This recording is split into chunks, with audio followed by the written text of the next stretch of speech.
नाजरीन, ये एक नन्हा सा खूबसूरत सा बच्चा खंडरात पर बैठा हुआ आपसे कोई बात कर रहा है, आपको कोई पैगाम दे रहा है। पहले ज़रा इसकी बात सुन लीजिए। Let's talk. No more. No Gaza. No food. No water. No not now. Let's bye. Bye. नाजरीन, मासूम सा ये बच्चा जिसको अभी पूरी तरह बोलना नहीं आता, वो जो पहले लफ्ज़ उसने सीखे हैं, हमारे बच्चे कोई चांद का लफ्ज़ सीखते हैं, कोई मामा का लफ्ज़ सीखते हैं, कोई बाबा का लफ्ज़ सीखते होंगे, कोई मामू का लफ्ज़ सीखते होंगे, लेकिन किस्मत की सितम ज़रीफ़ी देखिए कि इस बच्चे को कौन से लफ्ज़ कहने पड़ रहे हैं। वो कह रहा है लेट्स स्टॉप, थोड़ी देर रुक जाइए, मेरी बात सुन लीजिए। वो कहता है आई एम इन गाज़ा, मैं गाज़ा में हूँ, गाज़ा में बैठा हूँ। नो फूड, मेरे पास कोई खाना नहीं है।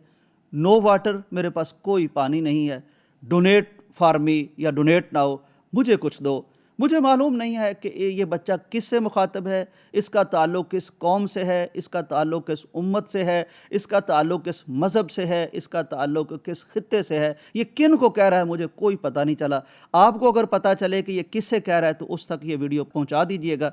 अल्लाह करे कि हमें इस बच्चे की ज़ुबान समझ आ जाए, इसकी लैंग्वेज समझ आ जाए, इसके जज्बात समझ आ जाएँ, और थोड़ा सा अल्लाह हमें तौफीक दे दे कि हम अपने बच्चों की मोहब्बत के तनाजुर में इस बच्चे को देख सकें। इजाज़त दीजिए, अल्लाह हाफ़िज़।